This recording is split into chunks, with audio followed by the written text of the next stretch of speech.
Corona महामारी के दौरान भी कई अस्पतालों में क्यों बिना इस्तेमाल के पड़े हैं नए वेंटिलेटर।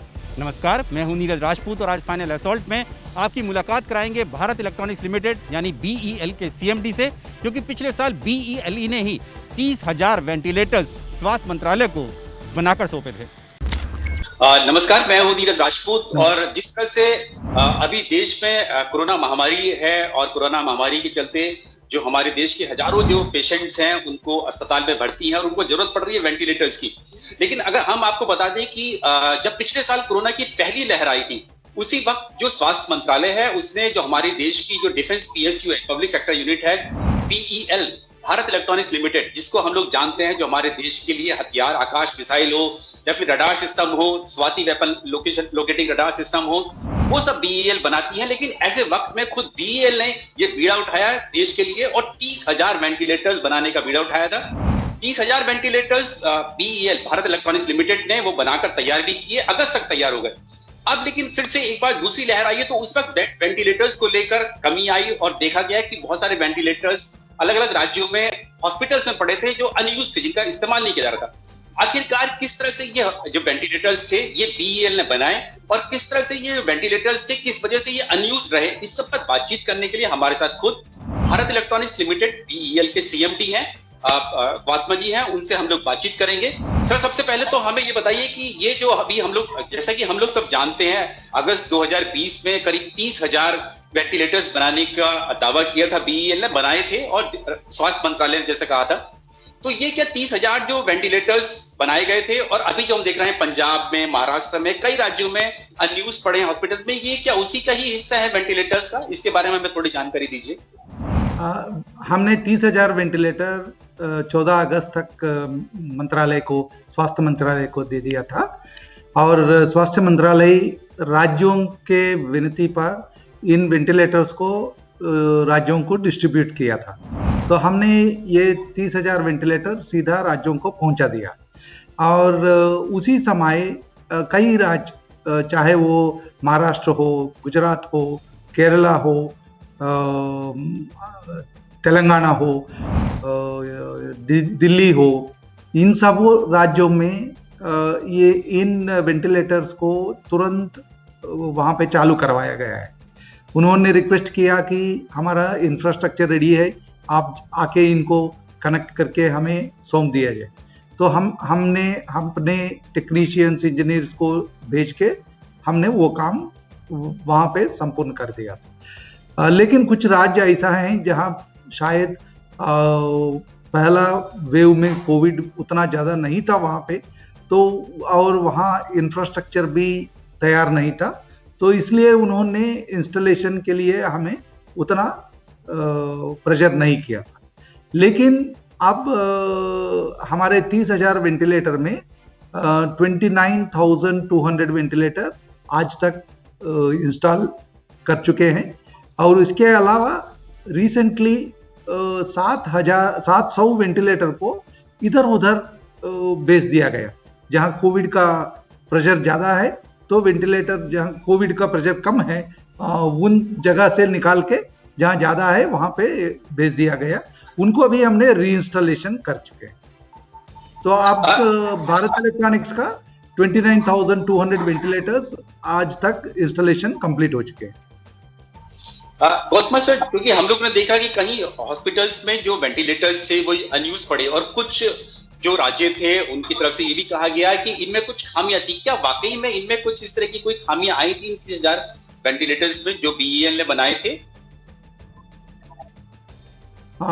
सबसे पहले मैं ये कहूँगा कि कोविड जब पहला वेव आया था तो केंद्र सरकार ने एक टेक्निकल एक्सपर्ट कमेटी को बना के उनके माध्यम से वेंटिलेटर बनाने के लिए स्पेसिफिकेशंस फाइनलाइज किए थे। वेंटिलेटर में क्या फीचर्स होना है, क्या क्या होना है, उसका बहुत जरूरी था क्योंकि देश में कोई वेंटिलेटर्स के लिए कोई BIS स्टैंडर्ड नहीं है। तो आज तक जो वेंटिलेटर्स देश खरीद रहा है वो सब अलग अलग देशों से खरीद रहा है और अलग अलग सर्टिफिकेशंस के साथ आ रहे हैं। सो पहली बार केंद्र सरकार ने वेंटिलेटर्स के लिए एक कॉमन मिनिमम स्पेसिफिकेशन बना के इनको फ्लोट किया टेंडर की तरफ से। और जब वेंटिलेटर पहली बार भारत इलेक्ट्रॉनिक्स ने बनाया, उसको हमने 2 वेंटिलेटर को दिल्ली भेज के, तब तो कोविड समय था, लोगों को आना जाना बंद था, तो सिर्फ मटेरियल चल रहा था, मटेरियल सप्लाईज। तो हमने यहाँ से by air cargo 2 ventilator Delhi पहुंचा के, वहाँ के हमारे इंजीनियर के साथ इनको टेक्निकल एक्सपर्ट कमेटी को दिखा के हमने अप्रूवल पाया सेकंड स्टेज एवैल्यूएशन के लिए। सेकंड स्टेज एवैल्यूएशन निम्हांस बेंगलुरु में हुआ, वहाँ पे क्लिनिकल ट्रायल हुआ है। और जहाँ दिल्ली में हुआ या निम्हांस में हुआ, वहाँ पे स्पेशलिस्ट डॉक्टरों की फीडबैक से हमने वेंटिलेटर का परफॉर्मेंस बढ़ाया। उस परफॉर्मेंस को देख के हमें बल्क प्रोडक्शन के लिए क्लियरेंस मिला है। उसके हिसाब से हमने वेंटिलेटर बना के रोल आउट करना शुरू किया। लेकिन सबसे पहले ये बात है कि जब वेंटिलेटर के बारे में सरकार ने सोचा था, वो तब कोविड के बारे में ये इतना पता है दुनिया के लोगों को कि जब चाइना में कोविड विस्तृत रूप में था, तब चाइना ने कई वेस्टर्न देशों से वेंटिलेटर्स खरीदा या मांगा था। तो सबको ये मालूम है कि कोविड कुछ लोगों के लिए वेंटिलेटर की आवश्यकता है और देश में वेंटिलेटर की कमी है। तो इसकी वजह से सरकार ने वेंटिलेटर देश में बनाने की कोशिश क्यों किया है, क्योंकि कई राज्यों ने, देशों ने वेंटिलेटर का एक्सपोर्ट बैन कर चुके हैं, मेडिकल सप्लाईज का बैन कर चुके हैं। तो इसलिए देश में ही वेंटिलेटर बनाने की आवश्यकता पैदा हुआ है तब, और हम उसके लिए जिम्मेदारी लेके हमने जो ऑर्डर हमें दिया गया है वो हमने बना के दिया। ये वेंटिलेटर जब पहले लाट महाराष्ट्र और गुजरात को गया है, वहाँ के डॉक्टर ने हमें ये सुझाव दिया कि वेंटिलेटर में और कुछ मोड्स ऐड करने को। ये मोड्स सॉफ्टवेयर की, वेंटिलेटर सॉफ्टवेयर से चलता है, तो सॉफ्टवेयर में हम नया मोड ऐड कर सकते हैं। तो इसलिए हमने वेंटिलेटर में नया मोड ऐड करके जो भी फीडबैक आया है पहली वेव के माध्यम से, कोविड के माध्यम से, सभी फीचर्स को हमने वेंटिलेटर में डाल चुके हैं। अब वेंटिलेटर का सॉफ्टवेयर फाइनल रिवीजन सभी वेंटिलेटर 29,200 वेंटिलेटर्स हैं, उनमें हमने चालू करवाया है। और जहाँ जहाँ भी वेंटिलेटर में हमें री इंस्टॉल करने की या मदद करने की पूछ रहे हैं, वहाँ पे हम दोबारा चेक कर रहे हैं कि फाइनल सॉफ्टवेयर वर्जन उसमें चल रहा है। ठीक है जी। अब वेंटिलेटर हमने दिया है, ये हाई एंड वेंटिलेटर की बराबर तुलना कर सकते हैं जी। गौतम सर, एक चीज और बताइए कि जब ये वेंटिलेटर्स जो बीईएल ने बनाए, इंस्टॉलेशन की जिम्मेदारी किसकी थी? क्या इंस्टॉलेशन की जिम्मेदारी भी बीईएल के पास थी कि बीईएल ही जाकर हॉस्पिटल्स में लगाएगा अलग अलग राज्यों में? ये हमें जब ऑर्डर मिला था तब हमें ये भी कहा गया कि वेंटिलेटर को इंस्टॉल करना, कमीशन करना, वहाँ के लोकल अस्पताल में डॉक्टर को दिखाना हमारा जिम्मेदारी है। उनके साथ साथ वेंटिलेटर के ऊपर ट्रेनिंग भी देना हमारा जिम्मेदारी। तो हमने क्या किया, देश भर एक संस्था थी जो मेडिकल डिवाइसेस इंस्टॉलेशन में काम कर रही है, टीबीएस नाम के संस्था। तो हमने उनसे समझौता करके ज़्यादातर उनके इंजीनियर टेक्नीशियंस को हमने ये काम सौंपा है। ऐसा नहीं है कि बेल का इंजीनियर काम नहीं कर रहे हैं। हमने क्या किया, उसी समय जब कोविड 1 चल रहा था और देश में लॉकडाउन हुआ था, हमारे करीब 1000 इंजीनियर्स, बेल के इंजीनियर्स को भी हमने ट्रेनिंग दिया कि वेंटिलेटर कैसे चलता है, कैसे चलाना है और उसको कैसे देखना है। तो हमने ये ऑनलाइन ट्रेनिंग प्रोग्राम्स के माध्यम से हमने हमारे इंजीनियर्स और टीबीएस के इंजीनियर्स को ट्रेनिंग दिया है। तो ज़्यादातर टीबीएस के इंजीनियर वो एक्सपर्ट हैं, मेडिकल लैंग्वेज टर्मिनोलॉजी समझते हैं, डॉक्टर को समझा सकते हैं, तो इसलिए उनको भेजा गया। हर जगह वेंटिलेटर को पूरा दिखा के इंस्टॉल करके जहां वहां के डॉक्टर का या टेक्नीशियन का, लैब टेक्नीशियन का दस्तखत लेने के बाद हमें इंस्टॉलेशन कमीशन का पैसा सरकार ने हमें दिया है। तो ये रिलेटेड है उसके साथ। और वहाँ के डॉक्टर को ट्रेनिंग करने के लिए हमने एक चेन्नई बेस्ड संस्था थी, वो मेडिकल इक्विपमेंट के बारे में ऑनलाइन प्रोग्राम्स रन करती थी। उनको हमने चुन के उनको ये जिम्मेदारी सौंपा है। वो हर हफ्ते में 3 दिन वेंटिलेटर के बारे में ऑनलाइन कोर्स कंडक्ट करते हैं। इंटरैक्टिव सेशंस भी है। वो बेसिक वेंटिलेटर से लेके हमारा वेंटिलेटर मॉडल CV200 इनको कैसे इस्तेमाल करना है वो पूरा ट्रेनिंग देते हैं। तो आज तक कई प्रोग्राम्स आज अभी भी इस हफ्ते भी चल रहा है उसका प्रोग्राम। अभी भी कोई भी पार्टिसिपेट करना चाहते हैं तो ऑनलाइन पार्टिसिपेट कर सकते हैं, उसमें कोई रुकावट नहीं। तो आज तक करीब 750 प्लस टेक्नीशियंस या डॉक्टर्स उसमें ट्रेनिंग होती है। कॉस्मो सर, ये जो क्योंकि BEL हम लोग जानते हैं कि चाहे वो EVM मशीन्स हो या फिर मिसाइल्स हो, रडार्स हो, सब बनाती है। तो ये वेंटिलेटर्स बनाए ये BEL के अपने खुद के प्लांट्स में बने या किसी इंडस्ट्री पार्टनर की इसमें मदद ली गई थी, उनके साथ मिलकर इन 30,000 वेंटिलेटर्स को बनाया था BEL ने? वेंटिलेटर का फाइनल असेंबली टेस्टिंग पूरा BEL में हुआ है। और वेंटिलेटर बनाने के लिए एक इंटरनेशनल स्टैंडर्ड होना जरूरी है, प्रोसेस स्टैंडर्ड होना जरूरी है। वेंटिलेटर में जो भी पार्ट अंदर लगाते हैं उनको अल्ट्रासाउंड माध्यम से क्लीनिंग करना जरूरी है। जो भी मैकेनिकल पार्ट्स होते हैं प्लास्टिक का या मेटल का, उनको डीबरिंग करना अल्ट्रासोनिक क्लीनिंग से करना जरूरी है। ये सब फैसिलिटीज बेल के अंदर है। तो फाइनल टेस्ट और फाइनल टेस्टिंग में हर एक पार्ट का टेस्ट करके उनका रिकॉर्ड हमारे साथ होना है। तो जो भी पार्ट वेंटिलेटर के अंदर जा रहा है ये लाइफ सेविंग इक्विपमेंट है, तो इसलिए हर पार्ट को टेस्ट करके उसका रिकॉर्ड बेल के अंदर है। तो ये सब क्वालिटी स्टैंडर्ड बेल ने पहले 1 महीने के अंदर अंदर हमने ये क्वालिटी स्टैंडर्ड अचीव कर चुके हैं और हमें ISO का सर्टिफिकेशन भी मिल गया, 13485 सर्टिफिकेशन भी मिल गया। और दूसरा वेंटिलेटर सबसे पहले जो प्रोड्यूस हुए फर्स्ट बैच, उनमें एक वेंटिलेटर TUV ग्रीनलैंड है। ये यूरोपियन सर्टिफिकेशन CE सर्टिफिकेशन करने वाला ऑर्गेनाइजेशन है, लैबोरेटरी बेंगलुरु में है। उनको हमने दे दिया। उन्होंने उस वेंटिलेटर के ऊपर करीब 10 दिन टेस्ट करके हमें पूरा टेस्ट रिजल्ट्स दे दिया CE सर्टिफिकेशन के लिए जो चाहिए। उनके पास CE सर्टिफिकेशन करने के लिए और कई महीने लग जाएंगे, लेकिन पूरे टेस्ट जो भी वेंटिलेटर से कितना रेडिएशन आ रहा है, कितना रेडिएशन वेंटिलेटर को डैमेज कर सकता है, वेंटिलेटर पावर फ्लक्चुएशन में कैसे काम कर रहा है, पेशेंट सेफ्टी कैसा है, इन सभी चीजों को उन्होंने चेक करके हमें पूरा सर्टिफिकेशन मतलब CE सर्टिफिकेशन तो दे नहीं सकते, लेकिन CE सर्टिफिकेशन के लिए जो टेस्ट करना है वो सब करके टेस्ट रिजल्ट्स हमें सौंपा दिया गया। और वेंटिलेटर में कुछ पार्ट्स ऐसे हैं वो 60 PSI प्रेशर में काम करते हैं। ये पार्ट वाल्व्स हैं, कंट्रोल वाल्व्स हैं। ये वाल्व्स दुनिया में 80% वाल्व अमेरिकन कंपनीज बनाते हैं, लेकिन अमेरिकन कंपनीज के ऊपर ट्रंप सरकार ने पाबंदी लगाया कि वो बाहर देशों को एक्सपोर्ट नहीं किया जा सकता है।